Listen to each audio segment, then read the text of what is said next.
Greetings and welcome to another Tomorrow's World webcast. My name is Wallace Smith. It's wonderful to have you here.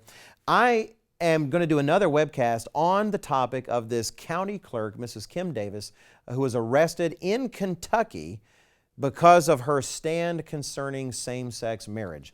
You've been watching the news, you're probably familiar with it, that a judge gave a court order that she should issue marriage licenses to everyone now that the Supreme Court has made its decision.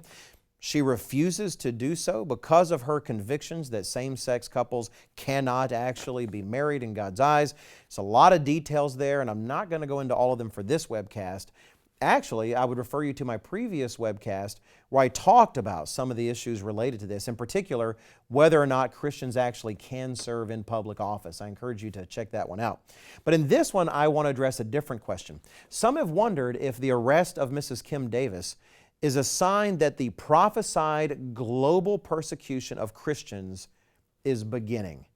And the Bible does prophesy truly a worldwide persecution of Christians that includes more than just incarceration. It includes executions, even beheadings the Bible talks about. It's really absolutely atrocious. Is this the beginning of that? Is this those prophesied times? Well, I'm going to answer sort of yes, but mainly no. And stick with me and understand what I'm saying. Are the times we currently are experiencing prophesied in any way? Absolutely yes, they are. We do see a lot of persecution growing. We do see Christians losing jobs, losing businesses because of their stand on same-sex marriage. But what does that really reflect? It reflects a culture that is abandoning any kind of sense that God says do this and God says don't do that. A society that wants to define itself in completely secular terms and increasing rebellion against God as any kind of moral authority in how a government should conduct its affairs and how a people should run their lives. That absolutely is prophesied. The Apostle Paul talks about it in 2 Timothy chapter 3, verses 1 through 4. It's a long passage, but it is so worth reading the whole thing. It says there, Paul says, "But know this, that in the last days perilous times will come. For men will be lovers of themselves, lovers of money, boasters, proud, blasphemers, disobedient to parents, unthankful, unholy, unloving, unforgiving, slanderers, without self-control, brutal, despisers of good, traitors, headstrong, haughty, lovers of pleasure rather than lovers of God."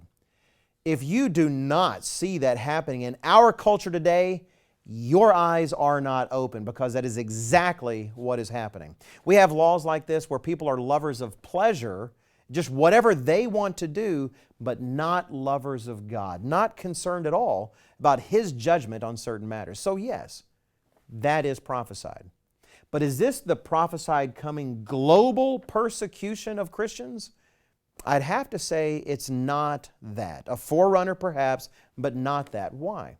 Because the Bible says that persecution isn't coming from the secular forces that are trying to remove any kind of religious sentiment out of our culture.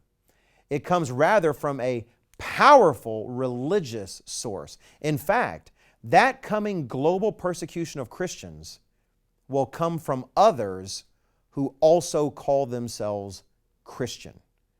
It is a religious persecution by another religion. Now, the details of that we do not have time for in a small webcast, but I know that you want to know, and I know that you need them.